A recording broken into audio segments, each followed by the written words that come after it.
Olá, olá, meus queridos alunos! Estou aqui de volta para as nossas discussões na disciplina de Direito Romano e História do Direito, agora falando sobre a história do Brasil e as questões vinculadas à análise do nosso direito, né? A gente tem feito uma abordagem aqui mais voltada para uma discussão decolonial da história do Brasil, analisando as consequências jurídicas dessa visão e das visões elitistas vinculadas à proteção de certas classes que foram adotadas ao contar a nossa história, né? E hoje a gente vai falar sobre os movimentos que levaram à independência do Brasil, sendo que essa semana a gente vai falar sobre a independência, as consequências jurídicas disso, para aí sim partir para a nossa história do Brasil a partir do Brasil Império, né? Antes de falar sobre a vinda da família portuguesa, da família real portuguesa para o Brasil, a gente vai falar sobre diversos movimentos que existiram no Brasil, com pensamentos revolucionários, cada um com um objetivo diferente, com contextos um pouco distintos, para poder entender aí qual que era o cenário inicial que a gente tinha, que acabou levando à independência do Brasil posteriormente. Eu vou usar aqui os slides para vocês acompanharem comigo, né? Então, quando a gente fala sobre essa relação e vai falar sobre o processo de independência, a grande pergunta que a gente tem é: será que essa independência ela foi uma questão construída historicamente de forma legítima pelo povo brasileiro, ou será que foi uma construção para se evitar a perda total do poderio português? Em 1808, a gente vai ter a transmigração da corte portuguesa para o Brasil, fugindo de Napoleão, né? Vem todos os nobres, inclusive o rei de Portugal com seus filhos, a sua esposa, vem para cá e toda a nobreza portuguesa fugindo de Napoleão Bonaparte, né? Mas antes de chegar nesse ponto, a gente tem que retroceder um pouquinho para pensar no que estava acontecendo antes no Brasil. Na última aula a gente discutiu sobre a Era do Ouro, né? E falou sobre como que foi a mudança significativa que aconteceu a partir do descobrimento do ouro nas capitanias das Minas. E a gente vai trabalhar sobre diferentes movimentos que aconteceram, em especial dois movimentos ao final dessa aula, que foi a Inconfidência Mineira e a questão vinculada à Conjuração Baiana. Mas para começar a falar disso, primeiro a gente tem que perceber que algumas revoltas já passaram a existir antes, já existiram antes desses dois movimentos.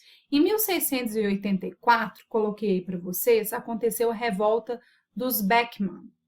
Ela aconteceu no Maranhão. O que aconteceu? Foi um embate entre a população maranhense, os jesuítas e os governantes, porque a pedido dos jesuítas, que queriam a colonização dos povos indígenas, o governo português proibiu a escravização dos povos indígenas, dos índios no Brasil, que era a principal mão de obra usada nas lavouras do Maranhão.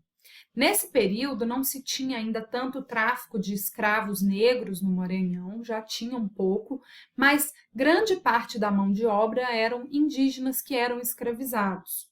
Como era interesse dos jesuítas catequizá-los, eles não gostariam que eles fossem tratados como aqueles que praticariam aí, seriam a mão de obra fundamental usada no Maranhão. Por causa disso, o que acabou acontecendo foi que, para manter a exploração das terras maranhenses, começou-se a usar a mão de obra escrava negra. E essa mão de obra escrava ela era negociada pela chamada Companhia do Comércio do Maranhão, de 1682. Acontece que essa Companhia do Comércio ela acabou estabelecendo um monopólio comercial, inflacionando os produtos, tudo aquilo que era de produção, e inclusive não cumpriu todas as necessidades de fornecimento dos escravos. Então, olha o que acontecia. A mão de obra indígena, que funcionava bem no Maranhão, obviamente de forma escravizada, acabou sendo proibida pela coroa portuguesa em função dos interesses de missionários dos jesuítas, e aí se estabeleceu que essa Companhia do Comércio do Maranhão seria aquela que negociaria para o fornecimento de todos os insumos que fossem necessários para a manutenção da economia que era agrária no Maranhão. Eles não conseguiram suprir a necessidade de mão de obra escrava negra, que era o que substituiria, e os produtos também que serviam como base para essa economia foram inflacionados. E aí, chefiados por dois irmãos, Manuel e Thomas Beckmann, por isso que ficou conhecida como a Revolta dos Beckmann, né? Os colonos se rebelaram para poder expulsar os jesuítas da região e acabaram abolindo a Companhia do Comércio do Maranhão. Isso durou um ano, porque eles conseguiram expulsar, acabaram com essa companhia, acabaram com esse monopólio português, até que foi enviado um novo governador para o estado do Maranhão, pelo governo real, que retomou aí toda essa revolta, e a revolta acabou não dando certo. Quais foram as consequências? E é importante a gente entender que no Brasil inteiro já tinham movimentos que buscavam a liberação da interferência da coroa de Portugal, né? A consequência disso foi a extinção da Companhia do Comércio, porque depois, quando o novo governador chegou, não se determinou esse monopólio. A volta dos jesuítas para o Maranhão, porque eles tinham sido expulsos, mas quando a coroa portuguesa retoma a região depois de um ano, os jesuítas voltam para poder continuar as suas missões catequizadoras, e a morte, exílio ou prisão dos líderes do movimento, principalmente os dois irmãos e todos aqueles colonos que participaram dessa revolta. É interessante porque a revolta dos Beckmann, ela já demonstra uma característica fundamental das principais revoltas que aconteceram no Brasil. Ela não tinha uma inclusão dos grupos das pessoas pobres, negras, daqueles que eram subjugados. Essa revolta era uma revolta de elite, né, que perdeu a sua mão de obra escrava indígena e, pela falta de possibilidade de manter o seu nível de lucro, vai se revoltar contra a coroa portuguesa. Mas não deu certo, acabou que Portugal conseguiu retomar o poderio aí, e quem foram os grandes revoltosos desse momento acabaram sendo mortos ou exilados. O segundo momento que é importante a gente falar também, e, gente, não estou dando aula de história, então estou passando por eles rapidamente para vocês terem uma noção histórica para depois fazer uma análise crítica, né? Em 1708 aconteceu a Guerra dos Emboabas, em Minas Gerais. O que aconteceu? Os paulistas e os colonos baianos e portugueses, que de forma pejorativa eram chamados de emboabas, eles entraram numa disputa porque os paulistas queriam manter o seu poderio na região de Minas Gerais, diante do ouro que tinha acabado de ser descoberto. E aí a rivalidade entre esses grupos acabou se acirrando, os emboabas venceram por ser maiores em números e por possuírem mais armamentos e estarem apoiados por Portugal, né? Então, o que acabou acontecendo como consequência disso é que os paulistas revoltosos acabou sendo criada a Capitania de São Paulo e a Capitania de Minas Gerais de forma separada, e os paulistas foram explorar outras regiões, como a região do Mato Grosso e do Goiás, onde também acabou se encontrando ouro, né, e criando aí outras capitanias. Mas foi muito importante a Guerra dos Emboabas por essa exploração de novas terras e por se perceber também que, por mais que se quisesse revoltar, nesse momento ainda, 1708, quem estava do lado da coroa portuguesa acaba ganhando a guerra, no caso, os Emboabas, né? A outra guerra que acabou acontecendo em 1709 foi a chamada Guerra dos Mascates, em Pernambuco. Os comerciantes de Recife, que eram denominados de mascates, de forma também pejorativa, entraram em conflito com os fazendeiros de Olinda, né? Existia, nesse momento, uma ascensão comercial de Recife, que se transformou no grande centro econômico de Pernambuco, e os comerciantes, como eles queriam autonomia para poder explorar sem interferência dos fazendeiros de Olinda, eles acabaram entrando em conflito porque a coroa portuguesa acabou determinando que tinha que se aceitar as determinações colocadas por ela, né? E aí, por determinação real, começou a se dizer que a revolta dos olindenses, do pessoal de Olinda, era ilegítima e contra os interesses da coroa portuguesa. O pessoal de Olinda invadiu Recife e os conflitos duraram mais ou menos um ano, de 1709 a 1710. E aí o governador foi enviado a Pernambuco, um novo governador foi enviado a Pernambuco, prendeu todos os revoltosos, usou a força armada mesmo da coroa portuguesa e nomeou Recife como a sede administrativa de Pernambuco, né, que era o conflito aí que existia naquele momento.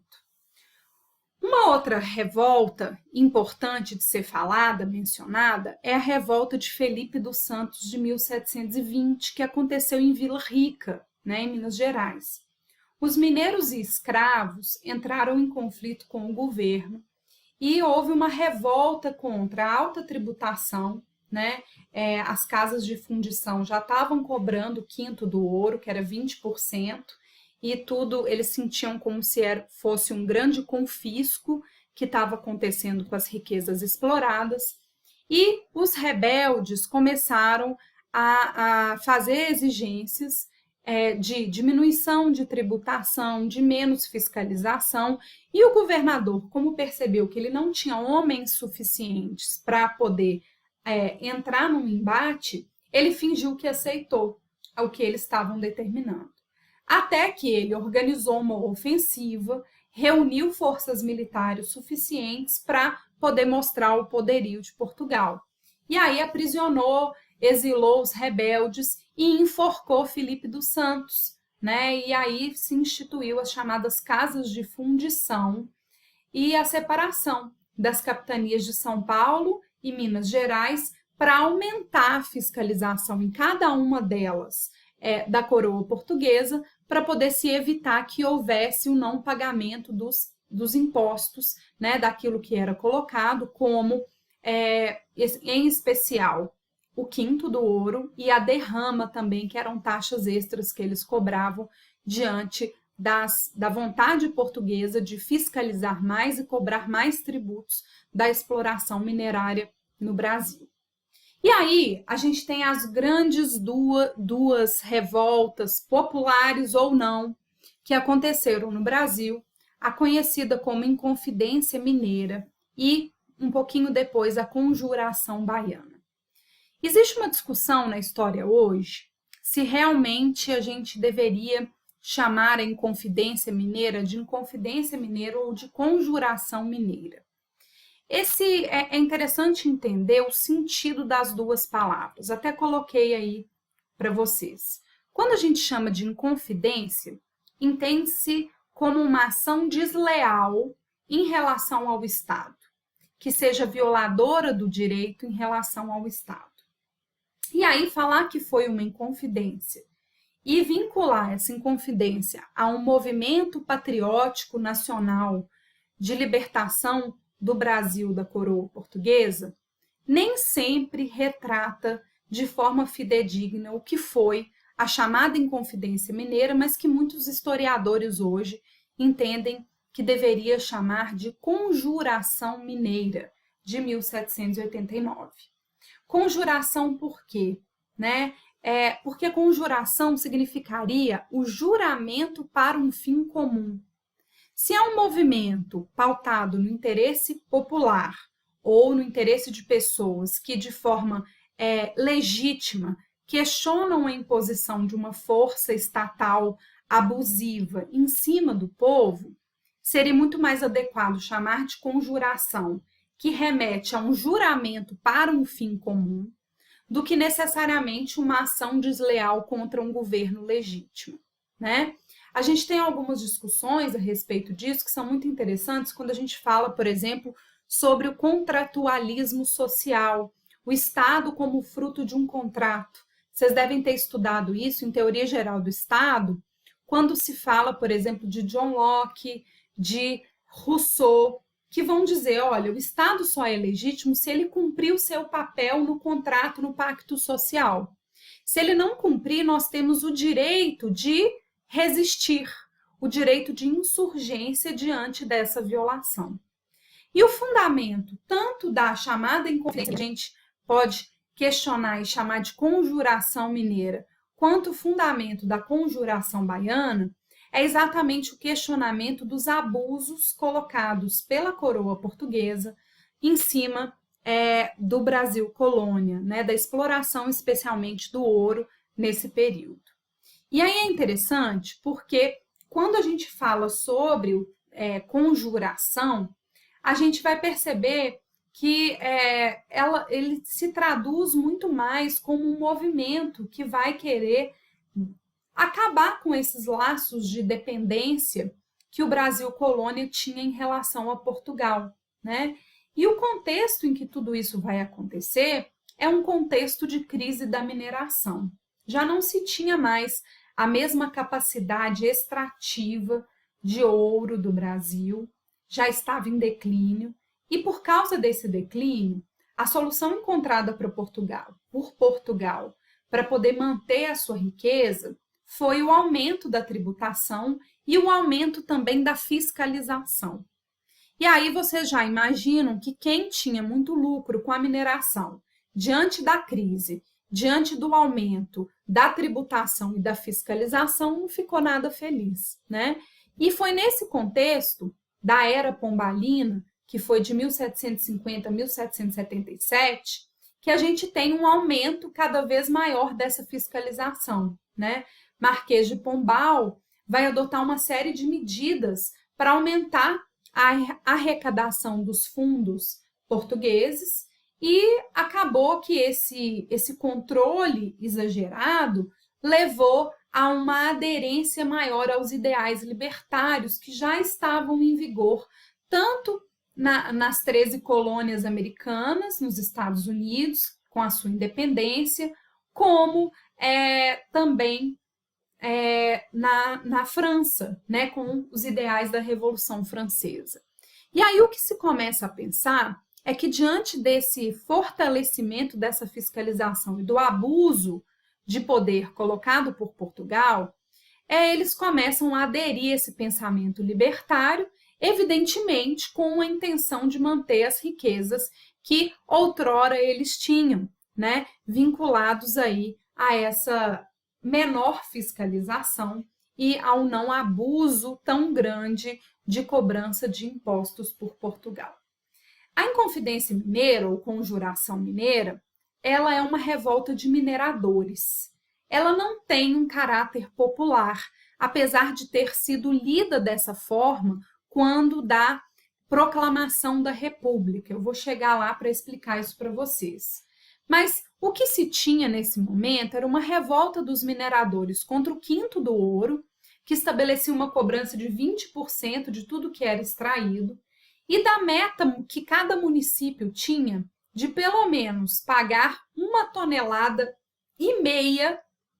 de ouro por ano dessa extração.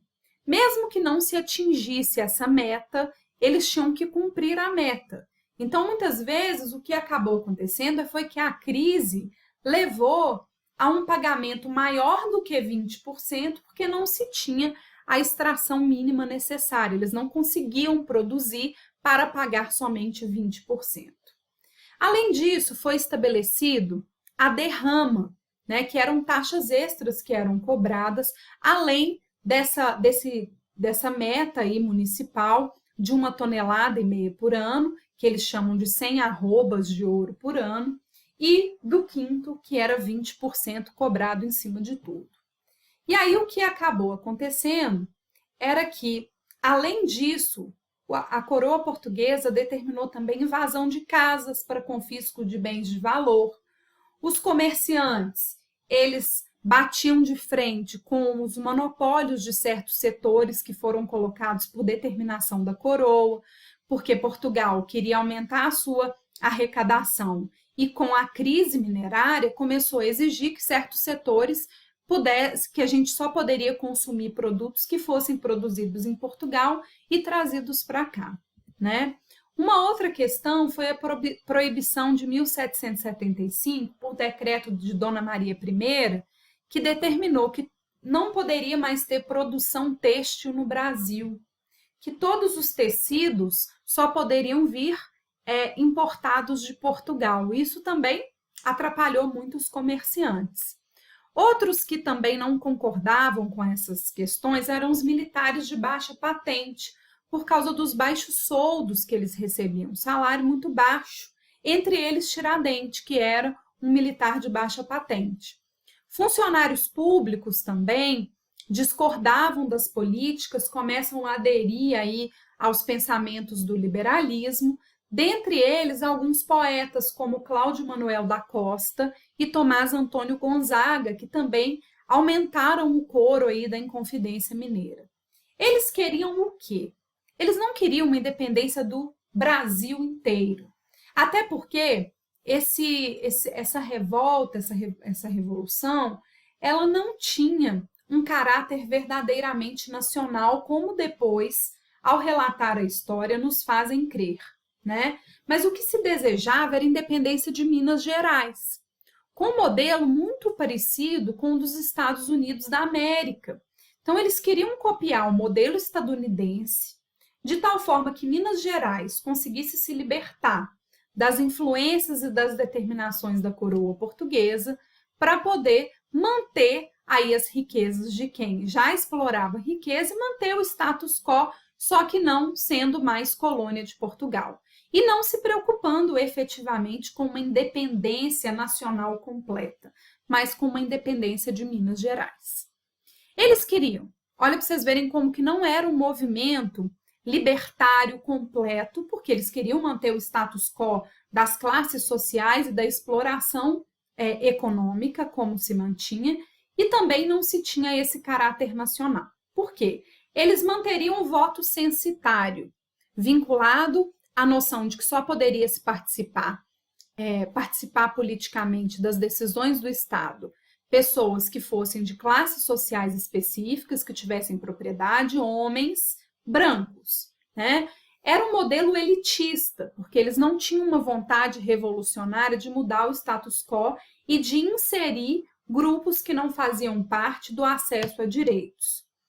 A manutenção da escravidão era fundamental, justamente porque a cultura e a economia escravocrata eram um plano que era inclusive copiado do modelo estadunidense, que eles estabelecem a independência dos Estados Unidos, mas mantém um modelo econômico escravocrata, e era isso que se desejava, né? Tinham a vontade de criar uma faculdade, que fosse uma faculdade das Minas Gerais, mas essa faculdade, ela também tinha um caráter elitista, evidentemente que só pode estudar na faculdade quem já tenha tido um acesso a ensino de ensino fundamental, ensino médio, como a gente fala hoje. Eles gostariam de criar uma bandeira, foi nesse momento que os ideais da bandeira de Minas Gerais foram colocados, mas o triângulo era verde, depois passa a ser vermelho.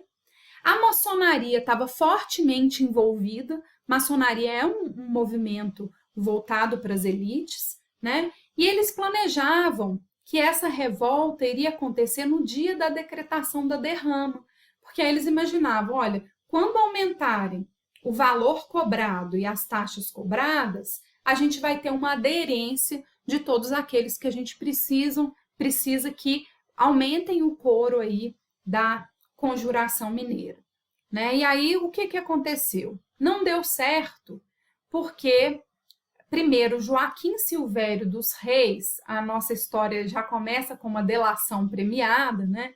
Ele denuncia e conta que esse movimento ia acontecer em troca do perdão das dívidas que ele tinha.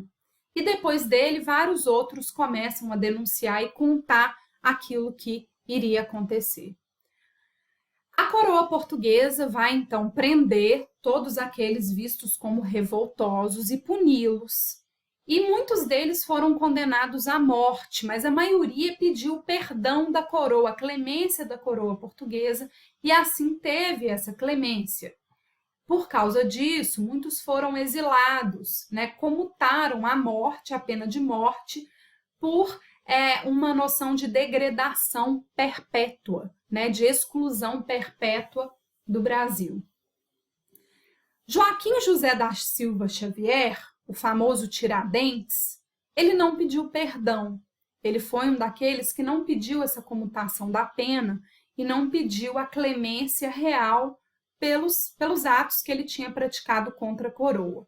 Ao invés disso, ele foi para o Rio de Janeiro para divulgar o movimento, ver se ele conseguiria mais pessoas para poder aderir a esse movimento. Ele foi julgado e no dia 21 de abril de 1792, então foi enforcado no centro do Rio de Janeiro.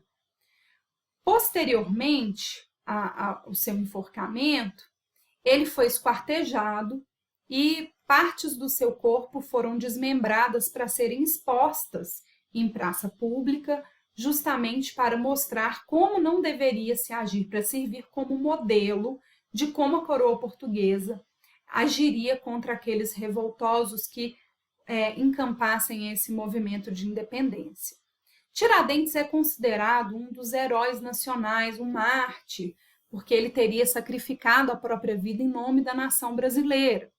Mas a gente percebe pelo próprio movimento aí da Conjuração Mineira, de como que ele era um movimento que, na verdade, não tinha esse fundamento nacional, né? Só que acaba que, depois que Tiradentes é morto, ele foi esquartejado, a cabeça dele foi levada para a Vila Rica, para poder ser exposta, para poder servir de modelo de como não ia se agir, mas 100 anos depois, a gente teve um problema sério que foi a necessidade de heróis que pudessem fundamentar a proclamação da República no Brasil. E aí foi nesse momento que os militares, ao encamparem essa proclamação da República, em 1889 vão eleger Tiradentes como um grande herói nacional, um mártir, que teria a intenção dessa união, e aí é construído um pensamento de nacionalismo total de todo o território brasileiro, que foi violado pela coroa portuguesa. É interessante porque quando a gente vê as imagens de Tiradentes nas pinturas, nas esculturas, Tiradentes ele é relatado quase que como uma imagem de Jesus Cristo. Mas ele era um militar. Então, se a gente for pensar historicamente, com certeza ele não tinha cabelos grandes e com certeza também ele não tinha barba, como ele é relatado, né? E, evidentemente, que ele só pôde também agir desse jeito porque ele era, de certa forma, da elite. Ele era um homem branco que defendia o seu pensamento assim. A Inconfidência Mineira, ou Conjuração Mineira, ela, na realidade, não tinha uma identidade nacional que viabilizasse essa busca da independência. E aí o que acabou se percebendo é que era um movimento elitista que buscava copiar um ideal de independência de Minas Gerais, de acordo com os ideais das 13 colônias norte-americanas, e a causa imediata desse movimento foi disputas de poder político, econômico, privilégios econômicos entre as elites ali que viviam na próspera Vila Rica e que enfrentavam esse período de crise da mineração que fez com que Portugal aumentasse as cobranças, a fiscalização e acabou aí não trazendo tanta aderência a esses que já eram aqueles que exploravam a atividade mineradora. Agora, o último movimento que a gente vai falar na aula de hoje é um movimento muito importante, que é o movimento da Conjuração Baiana ou Conjuração dos Alfaiates, de 1798. Esse movimento ele pode ser visto como um movimento verdadeiramente popular, mas também tem um motivo para ele não ser tão defendido e protegido quanto a Inconfidência Mineira, né? Bom, a sede política administrativa da América Portuguesa, do Brasil colônia, até o ano de 1763 era Salvador, depois que a capital passou a ser o Rio de Janeiro, diante da necessidade de se explorar aí o ouro que foi descoberto no Sudeste. E o que acontecia é que nesse período existia um grande número de negociações comerciais, inclusive com o mercado internacional, que usavam Salvador como ponto de exploração econômica e de busca de riquezas. O porto de Salvador era muito movimentado. E aí acontece que, diante da perda do poderio dessa região e da crise da mineração, que fez com que se tivesse dificuldades financeiras para se manter o resto do Brasil, o que acabou se percebendo é que os mercadores estavam muito enriquecidos, né, aqueles que praticavam comércio internacional, mas que eram a minoria, mas, por outro lado, tinha um grande número de escravos, de homens livres e pobres, que começam a reivindicar sua liberdade e a possibilidade de mudança de um status quo social, que trouxesse para eles a verdadeira acepção de um sonho de mudança da sua própria dignidade humana diante desse sistema. E aí, o que eles percebiam é que não existia quase possibilidade nenhuma de mudança de classe social, de busca de dignidade, mantendo-se esse regime de colocação do Brasil como colônia de Portugal e esse exagero na fiscalização da colônia portuguesa. Os revoltosos, então, estabelecem um movimento que tem como protagonistas as classes populares. Quem encampou esse movimento da Conjuração Baiana foram os alfaiates, os negros, os escravos, né? E eles começam a propor uma república que fosse realmente uma res pública, né? Que vinculasse a relação de que o espaço público, os bens públicos fossem de todos, que preconizasse a liberdade, mas uma liberdade total, sem escravidão, sem violações de uma classe sobre a outra, e que viabilizasse também uma relação menos abusiva nas instituições estatais, porque o que se conhecia até então era um abuso muito grande praticado pela metrópole portuguesa. Eles reclamavam dos impostos, dos abusos colocados pela colônia de Portugal e pelos poucos lucros que eles tinham a possibilidade de ter, inclusive para ter um mínimo de igualdade nas relações sociais. Eles vão se inspirar no movimento jacobino da França, com Robespierre, que vai abolir a escravidão colonial. Então, a intenção, evidentemente, já que esse foi um movimento protagonizado pelas classes populares, era estabelecer um sistema, uma liberdade que abarcasse todas as classes e que não fosse simplesmente uma troca de mãos para a manutenção do poderio da elite, sem ser portuguesa, mas agora brasileira, como era o caso da Inconfidência Mineira. Eles tinham algumas proposituras. A primeira era tabelar preços, para que os mais pobres pudessem ter acesso aos gêneros básicos de sobrevivência, né? Para que todos pudessem comer, ter um mínimo de saúde, um mínimo de dignidade. E eles queriam que fosse instituída uma república independente com o voto universal masculino. Então, todos poderiam votar, evidentemente, desde que fossem homens, a gente não está ainda num período de inclusão das mulheres, mas já é um avanço muito grande aí, porque eles buscavam essa república independente com o voto universal masculino. Não deu certo, né, porque houve um envolvimento da loja maçônica Cavaleiros da Luz, que era um grupo de maçons que chamaram essas pessoas, esses grupos populares, para tentando conduzir, esse grupo maçom era uma elite que resolve querer conduzir esse movimento, que era um movimento popular, e aí a loja maçônica Cavaleiros da Luz acabou não conseguindo que eles aderissem a esse sistema, justamente porque, se passasse a ter um protagonismo da elite, não existia a possibilidade mais de se ter o mesmo fundamento de um voto universal masculino e de um sistema que incluísse a todos. Qual que foi o problema dessa interferência? Até então, as discussões da conjuração baiana, ela estava voltada para uma percepção de planejar muito bem a revolta de forma sigilosa. E aí, quando a loja maçônica Cavaleiros da Luz entra na situação, ela acaba publicizando o que era sigiloso. E aí a coroa portuguesa descobre o que estava sendo planejado. 49 pessoas foram presas e 4 foram enforcados e esquartejados.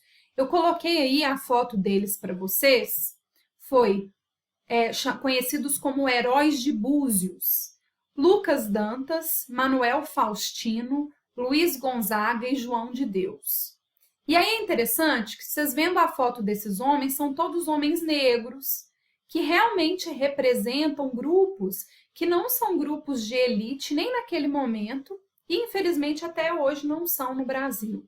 Eles não viraram heróis como Tiradentes, porque no momento em que Tiradentes foi escolhido, como eu contei para vocês, para ser o herói lá na proclamação da República pelos militares, eles escolheram Tiradentes porque ele era da elite e ele era branco. Então, estava dentro de um acordo racial de instituição de poder. Esses ficaram vistos como revoltosos durante muito tempo e a nossa história hoje, pensada de forma decolonial, consegue muitas vezes questionar esse paradigma dessa discrepância entre o tratamento que é dado a Tiradentes como um herói nacional e o tratamento dado a Lucas Dantas, Manuel Faustino, Luiz Gonzaga e João de Deus. Em março de 2011, a presidenta Dilma Rousseff fez um decreto presidencial, decreto 12.391, determinando que esses 4 homens, os conhecidos como heróis de Búzios, eles deveriam ser considerados como heróis nacionais no mesmo patamar de Tiradentes. Eu até coloquei aí para vocês o trecho do decreto que vai falar: inscrevam-se no livro dos heróis da pátria, depositado no Panteão da Pátria e da Liberdade em Brasília, os nomes dos heróis da revolta dos Búzios: João de Deus do Nascimento, Lucas Dantas de Amorim Torres, Manuel Faustino Santos Lira e Luiz Gonzaga das Virgens e Veiga. E aí, essa questão é interessante porque juridicamente se buscou corrigir esses embates históricos vinculados a um problema realmente econômico e racial no Brasil, mas a memória do povo não mudou. Poucas pessoas conhecem esses nomes e conhecem esses homens como heróis da pátria, e são muito mais do que Tiradentes, que tinha uma visão muito mais elitista e específica como fundamento para a sua atuação lá na Inconfidência Mineira. Bom, na próxima aula nós vamos discutir aí sobre a vinda da família portuguesa para o Brasil, o contexto que Napoleão Bonaparte coloca para a Europa, por que eles vieram para cá e como que esse movimento fez com que houvesse uma aceleração para a independência do Brasil, mas uma independência que não é tão independente assim. Até a próxima aula, um beijo e boa semana para vocês. Tchauzinho!